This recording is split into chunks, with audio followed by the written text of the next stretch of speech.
Hello, welcome back to the On Wrestling and to another edition of AEW Dynamite Out. And of course, it's a big show today because it's the first AEW Dynamite since Wrestledream. Adam Copeland, aka also making his debut at the show. So yeah, we get his first Dynamite appearance here this week, and we started things off with a bang match involving Ray Phoenix and Nick Jackson. And yeah, it was an action-packed match, kind of fast and furious as you'd expect. There was a ton of moves and clever and athletic transition encounters, but little substance right until Phoenix scored the win and retained his title in a hard-fought contest. And energetic opener with the right pace to get fans into show. Nothing more, nothing less. The right guy went over, even though it appeared to be slowed at times and by what seems to be a hip injury. And yeah, it's a shame because that does seem to be hurting quite a bit at the moment. So yeah, can only hope for a quick recovery. Maybe we could see a title change soon. To be honest, I wouldn't be surprised. But yeah, Nick Jackson, obviously not known for his singles wrestling, but I think did a really solid job here as well. Obviously, we know he can have great matches, so it's no surprise. But yeah, I mean, good stuff, no surprise with the results. For what it was, I would say it worked pretty decently. So yeah, I'm going to give it a 7 out of 10. But next up on AEW Dynamite, we got a big return as Wardlow returned to the squared circle on Wednesday night at Brit racing young Griff Garrison in a match that wasn't even close. The big man overpowered the former Varsity Blonde and delivered a powerbomb for the win.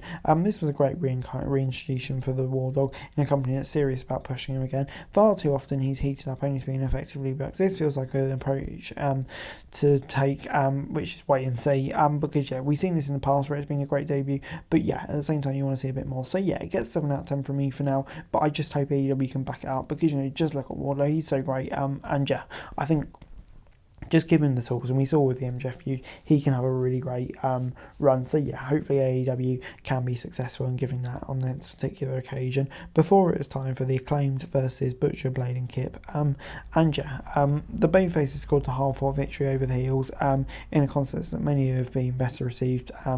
Maybe on a recent episode of Dynamite or Collision. This was more of an extended squash as the champions picked up the win and advanced to whatever's next in them in the division that kind of lacks credible threats for their title, it feels like at the moment. So yeah, it gets 6 out of 10. Don't know, the match wasn't bad, it was decent enough. But yeah, at the same time, I just don't kind of really see where we're going with the trios title at the moment. Yeah, hopefully we'll get a proper feud set up soon because, yeah, at the moment I'm just not really convinced in the direction. I think it's a shame because they had so much promise when they're first introduced, but it just doesn't feel like we're doing an awful lot with them at the moment, unfortunately. So yeah, that is a bit of a shame. But anyway, next up we had World Champion MJF continues to be the best show on the show with a segment that advances the feud with Jey White over the top prize in the company. What started as a back and forth between MJF and Juice, and the guns intensified with a sneak attack on White by the Devil that left him lying. Switchblade issued challenge for the title, and MJF accepting AEW suddenly has a main event in place of Full Gear. This was nothing short of a red hot segment that continued MJF's improbable run as babyface and intense feud with White that had fans salivating upon its origin a few weeks ago. The build to Full Gear suddenly got a lot more fun. And yeah, that's really enticing stuff, I have to say.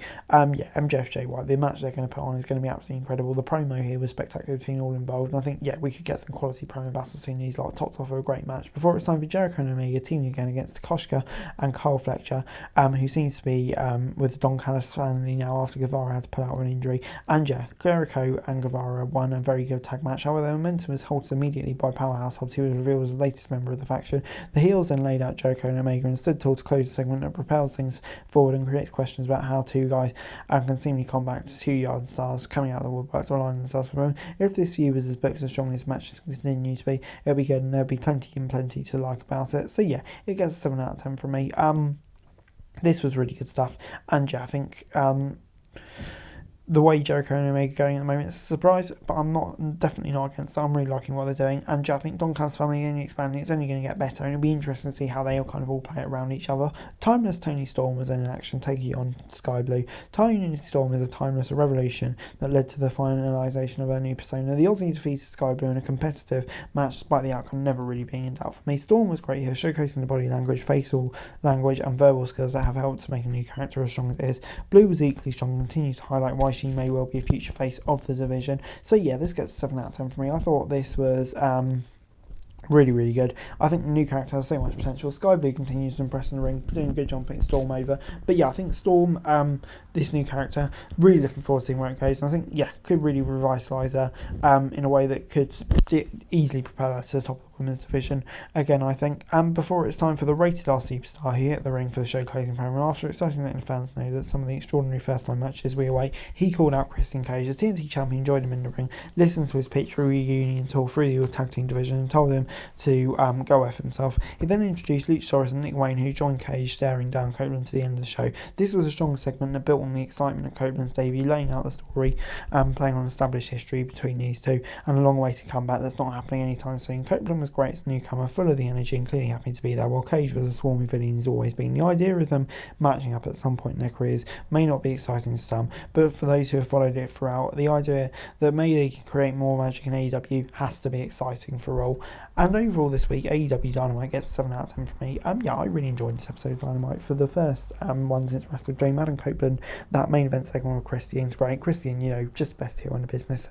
Wardlow returning, many great matches throughout the card. Yeah, I thought it was a really good start for AEW in their latest pay-per-view cycle. So yeah, get 7 out of 10 from me, good stuff. But anyway guys, that's it. Thanks so much for watching. Like, share, subscribe, and subscribe to AEWrestling. Subscribe to the channel, really greatly appreciated. Thanks so much for watching. Peace.